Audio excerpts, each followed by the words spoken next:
a statement. How do we implement it in the law? This man is the Attorney General, reads the law and writes the man in charge of Luzira. Why? If this man of Luzira, the dialogue of prison, nebachimugulako.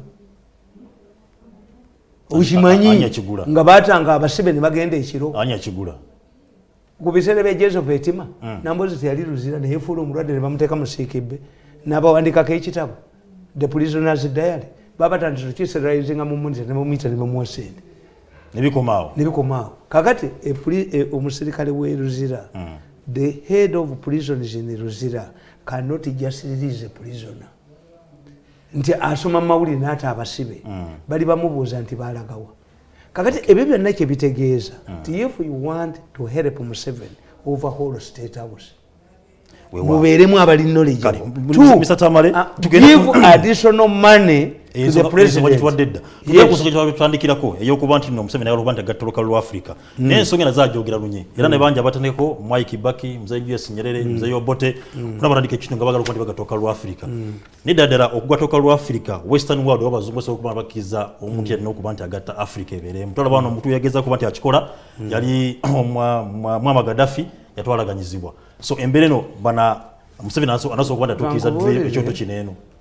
You see, kyembagamba nti bwe mubanga mutwala abantu mu regional bodies the East African community muleme kulowooza nti is an extension of the civil service. Kaddemu. If you are taking a people to regional bodies, don't expect that this is another DC job. Teoli bw'amala ogwa Museveni n'amuteekako operation n'amuwa RDC. Ayine yakuba abantu n'amuwa RDC. Bajja munoonya bamubetente omutwe. Bo bano be yakuba bawadde ki. Kakati bw'osoma international relations, the interaction of states and non-state actors in the international arena around was Attorney General. What said the party for the collapse of the community? Yes. Nti Kenyatta, a universal man, Nyerere, a celebrated intellectual, can sit with Idi Amin. President Museveni was the Minister of Regional Cooperation when we were sharing assets. He mentioned it in his book that I remember attending only one meeting when they were sharing what. So, kakati ECOWAS ekoze sadaka ekoze nene sadaka na yetu sekisera and why is Rwanda is fighting isolation. When you are talking about constructing roads in the Congo, Rwanda knows. Eastern Congo is its plantation. When you talk about bypassing Rwanda and going to Burundi, you construct a road to Burundi, it knows. What has it done? The collapse of their airline, the Rwandese have now stepped up. They are using their military might. They are in Central African Republic. Yep. When the Pope visited Central Africa, he visited the mosque. Now, when the Pope appointed the cardinals, they appointed the cardinal in Rwanda. Because the French have suffered humiliating defeats in Marine Walala. French regional ones, the French are running away.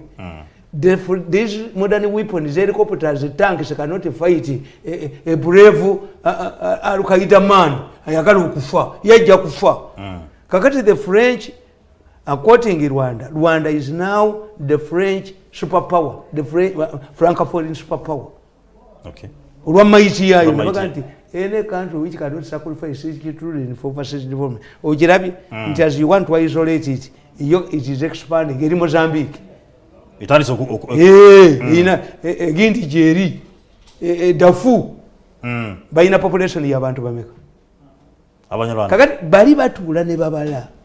Bayina think tank etali yamu yababbi erozo okubira mu COVID. Ebira mu kilomita yonna. Nti ne mu biseera nga with the cattle keepers are in power.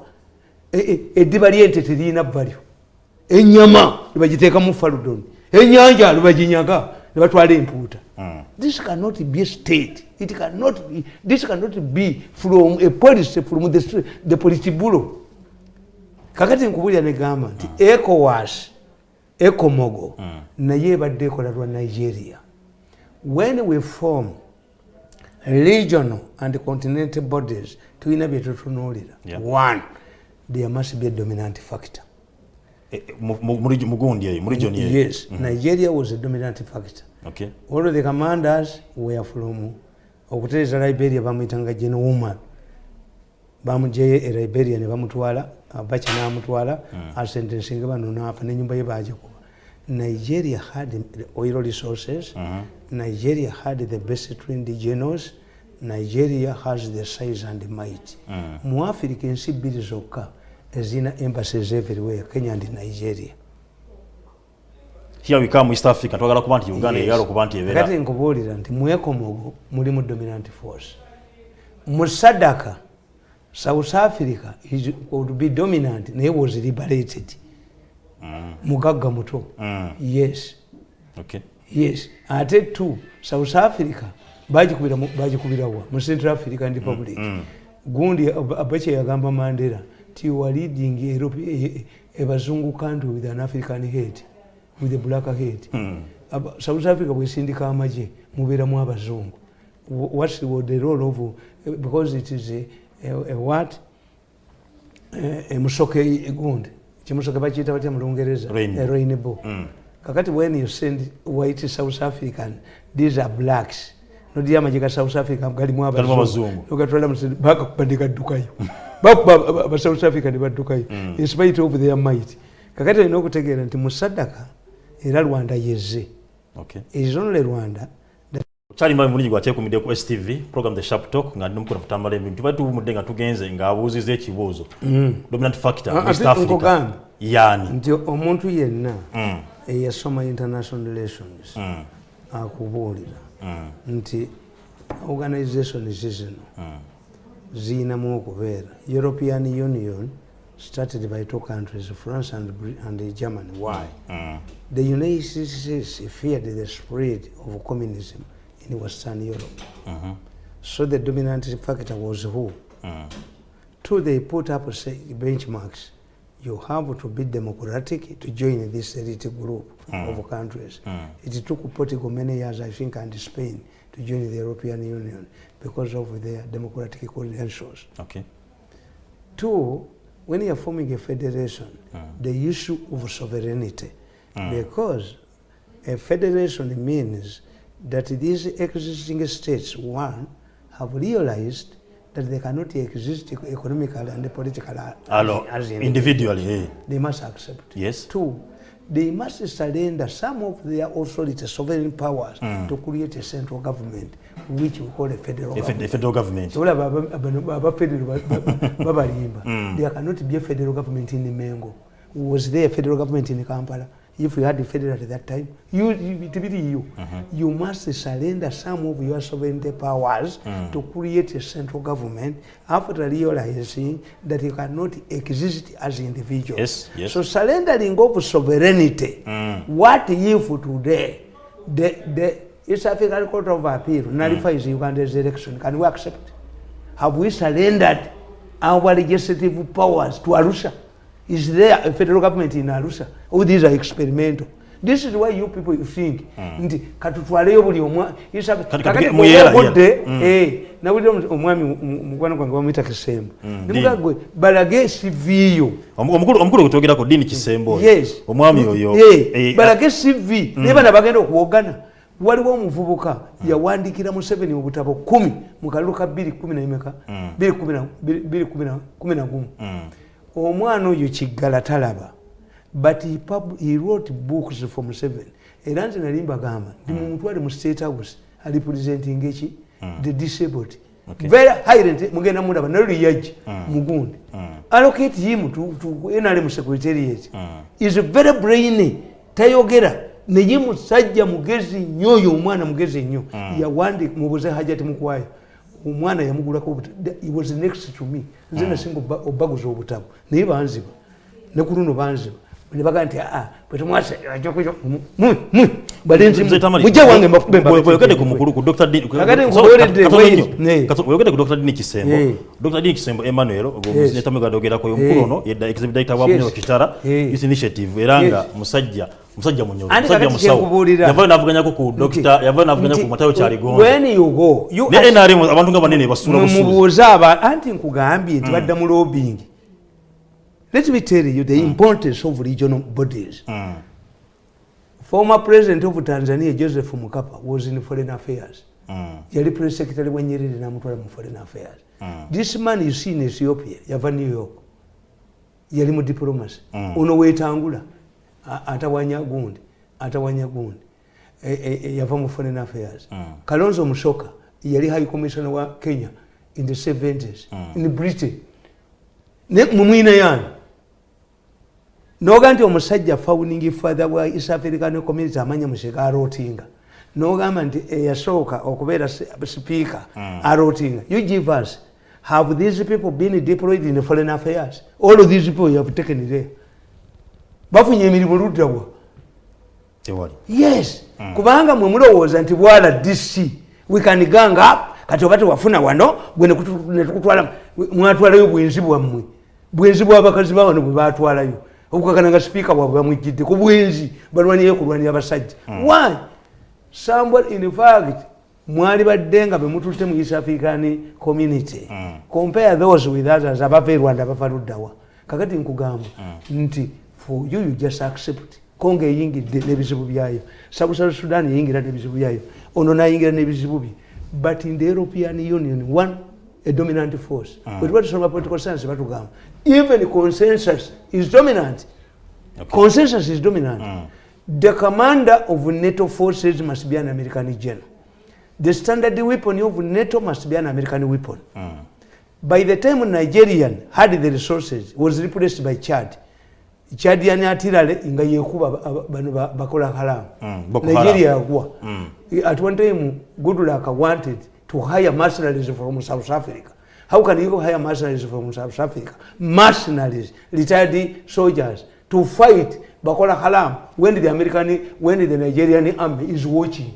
At one time, Obasanjo, Yagan, America Babaganti, Abana Babakutte, to Yingiro Bakomando, Obasanjo, Lokwagari, Wangari Yaganti. Kati dignity of it never to GJ. Yes, Kakaten Kubori, and to East Africa gave me a dominant factor. Uganda is spearheading. Uganda abantu 15 including 62 surgeons bali mu Serena kati babasomera misango gya kutta abantu malwaliro 2 ekyokubiri nti mwe abamane sente za covid mumubane sente za covid anti nkubuulidde the homeless anti tukubuuza nti obusajja bukulu bwo buli luddawo tukulembere. Kenya is economically giant. Tanzania moves cautiously because Tanzania bwe mala okuwulira nti mu Uganda mwevikitinga n'abantu bamwe ne mubakuba mu butwala ebibanja byabwe. Tanzania can allow you to be part of you. Nga Tanzania yeyina ettaka ddene kwegamba mu bunduguleyo population mubasuulira abantu nti Tanzania the strategist emirundi of Tanzania netulabanga abantu bamwe emigo ne mbagobanga tembasasudde nabasasula. You have a problem of land. Can we join you? Every East African man is a citizen of ne Tanzania mugende mutwale emizeja mu mibi. Nabagamba nti nagende president yagende Juba. Nembaga nti bagenda kubattirayo. Why? Temuyina kyemutoteyo kiri technical. Mugenze kubbayo. Kakati you want a dominant factor. There must be a dominant factor. 2, there must be a military union. Chimwalisookeddeko okukola. Amajaga wamu. Kakati mu ekizibu kyammwe kimuyina. The Kenyan army is professional. Bo bamanyi nti amme commander abadde wa Air Force kati ajjako wa Marines or Navy ajjako waki. Mu Kenya, when you were a soldier and you remain at one rank for 3 years, you go. Amajete gakwagala. Kakati that it must be followed up by a military union. The European Union is in NATO. Okay. You must be economic structures. Kakande batugenda olwalero, why did we get a road deal mu East African community ngatu the type of people we sent there? Are we going to respect Gamba? You see, we must build the East Africa among the people. Yes, but this is not a dream. We no ganti Kenya ne mujitwali akasoli ne mugoba nga mufumu mu byekoledde. Kenya ujjo yakwata golodi nga golodi mufu. Bakirize mu mukolagane nabo. Mu ababalevu mu kyoto. These are issues that Museveni wants, yes, but he does not have a backup. Batambula nabo tabategeezezza nti kino kisoboka nti Abaeurope bwe bakoze eddagala lyabwe baliremedde. Why? Temulina technology. Bakubye Abachina ne babajjawo. Mmwe n'eddagala lyammwe lye mukoze mulirwanira mufenero ayagala ssente ate Museveni n'amuwaana. Why do you call over keys of a car instead of driving a patient to hospital? Why do you fight over ownership of rights if this medicine is effective? Museveni n'amuwaana. A person who is charged with helping people not to die, you see her fighting the rights. A cent. These people are misallocated. Tewali agenda kukolagana namwe mu East Africa. Tamale, ebigambo byo kabisoma nti president ekintu kyagoba. Tajja kifuna mu his lifetime. Let him, Museveni has good ideas. Abategeeza n'abagamba nti what if we had a standing army of East Africa who would invade us? Naye bali abasajja ensi gye twagala okuluka. Ensi gye kati Kenya prefers. Kenya kati batudde. Jobula nti Uhuru gundi. Uhuru Kenyatta ali mu dilemma. Why? Abantu bonna bayagala bamusikire. Bakolaganako ne Raila n'abayisa bubi.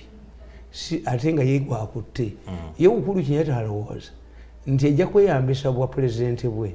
Tuliko nsayiro ajjewo obukyayo wakati wa famire ye ne Raila Odinga. Jaramogi yali agenda kufuuka pulezidenti wa premesa wa Kenya. N'agaana nti bamale kuta Kenyatta yamusasula bubi. Kati ono akoze ensobi. Uhuru alowooza nti agenda kweyambisa nti ajja kusitula Abakikuyu Abakwasaani. Baganye kubanga Raila Odinga Kenya ne politics adipendinga ku kingpins. Bamuganye, bamusoka bamuganye. Bawitangula bamuganye. Oli Mukamba ono Muluya baganye. Bati bagenda kumuwage n'Abakikuyu bamuduseeko. Why? Is peddling something unpopular. Kakati ate ne Ruto naye tajja kufuga gwanga. Why? Buli Ruto gwakolaganye naye tawangaala naye. Mu Kenya bw'oba oyagala okufuga eggwanga, you must be a humble man. He was humiliated. Nakkiriza. Ono yalwaniddewo ne mukama we. They don't understand him. Ava mu family enjavu. They cannot entrust their wealth to him. Okay. Yes. Kakati omusajja nganze, who can entrust me with the power?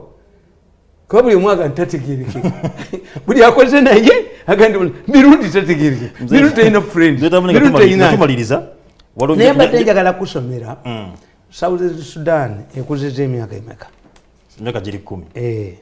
Nabagamba nawandika akatabo kange kano nti how akazu politics akazu how akazu politics ruins countries. Akazu kategeeza nga akali wano tebamaze okuba abantu bonna bone bagaa nti be baliwo be baana b'omukazi ow'empeta. They will kill each other. That's why the battle is with them. The battle is inside the palace, not outside the palace. Nti bo bamanyi nti bano Bobi Wine bani bonna Besigye babagulaagula dda. Kakati nze factor yange ate endeetamu kuyamba abantu butakyawa Museveni. Ti Museveni yakutte ssente n'azibawa ne bazibba. Ani azibba? Nze nyamba Museveni aleme kumufuula nti bw'avaawo ensi ekola ki? Museveni bw'avaawo ate mubawaasi. Kuba ababbi babanyigiriza okubba buli wantu wonna byabaleetedde temubategeera. Yes, that's my role.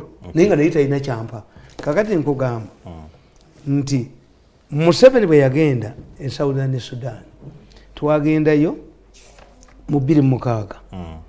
Twagendayo mu 2006. Uganda neraga amaanyi mangi nnyo. Uganda yalaga amaanyi mangi nnyo. Twagenda ne Kanope of helicopters twagenda naki ne Museveni abagamba wano advice on the recovery program unity underlining the importance of togetherness. President Yoweri Museveni pointed out that divisions break systems. Yayogera mu parliament ya Southern Sudan mu 2006 nga tebanneefuga n'abagamba unity cements them the systems. Division, however, he cautioned, makes it easy for the enemy to succeed. He appealed to the SPLA leaders to agree and be united on the broad minimum program. He advised for the identification of the engine, in inverted commas, of the recovery program, which must include pacification and rehabilitation of war-torn Southern Sudan areas.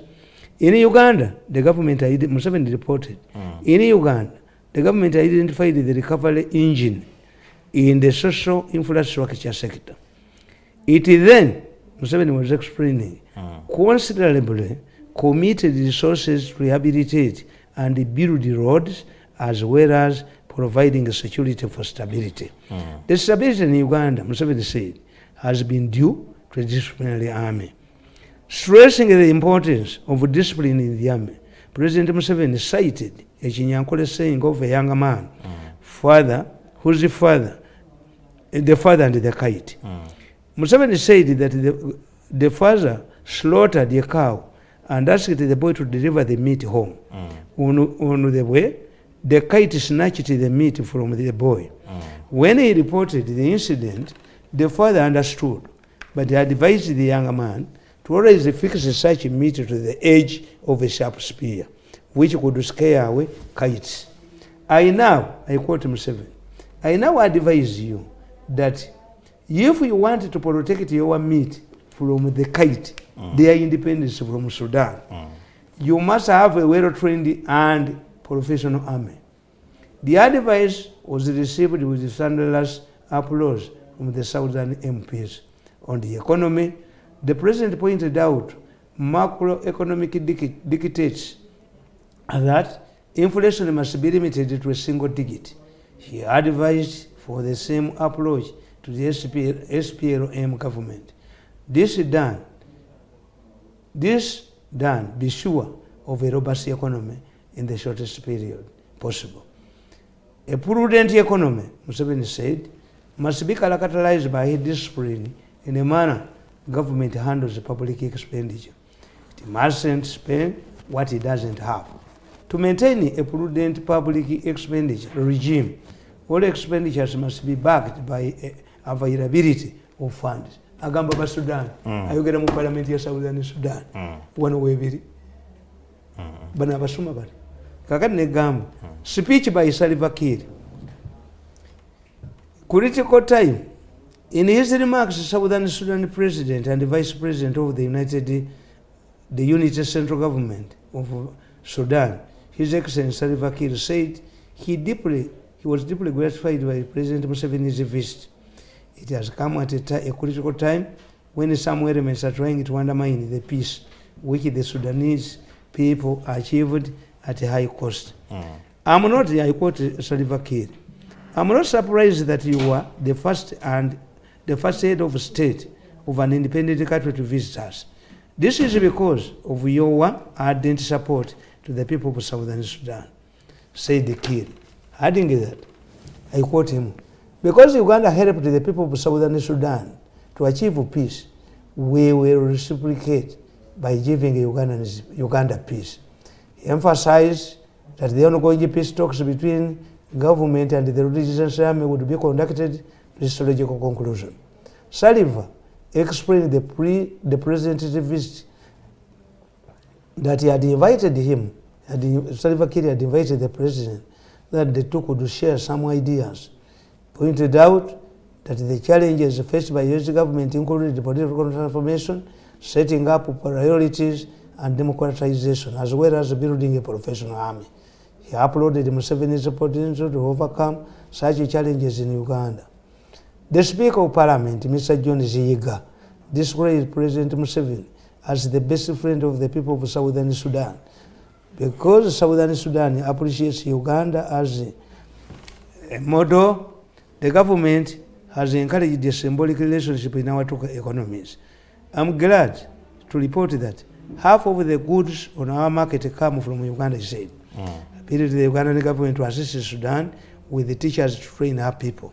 Our experience as refugees in Uganda is that Uganda's education standards are the best in the region. We are not going to end out with people from Europe. We can get this education in Uganda. Baba saba basomesa mwatwalayo batunda muwogo. Tegena kubanga tusukka wa. Naye ateze. Okimanyi na politics nga nti Sudan egenda kubeera mu civil war. Mukatabuka. I predicted that they will have a civil war. Nabagamba nti the Sudanese government ye Khartoum is mindful of a referendum in 6 years to determine the decision of Southern Sudan. To counter the separatist forces, government has provided millions of dollars to senior commanders and provided them with post limousines. Therefore, to these officers, the referendum will not be for political destiny of the people of Southern Sudan. It will be between cutting off the supply line of dollars from Khartoum. Sigala kubanga suka wao ngenda kuba mberekereza program the sharp talk wa wengenda okubanga Bashiri ali mugezi. Bashiri yategeera a successful Southern Sudan will create agitation for more independent states. The failure of Southern Sudan has helped the government in Khartoum nti abedda fo bakyayagala okwefuga gwolowooza singa enaale yakola luweero n'afuuka bulungi ennyo buli kitundu kyali agadde okulwana naye olwokuba luweero matongo tewali kiriyo which area is offering to offer rebels platform to fight tubagemanya ngenda kuba mberekereza program the sharp talk usnafeti producer wange okumesala mu control room mbebaza ndi ku camera mu badde bala tugobera kubatange paka tukome kati mbega musala Quest TV kudako sports eranga abakulu batusede bagamba bajibawereza mukama abankumi.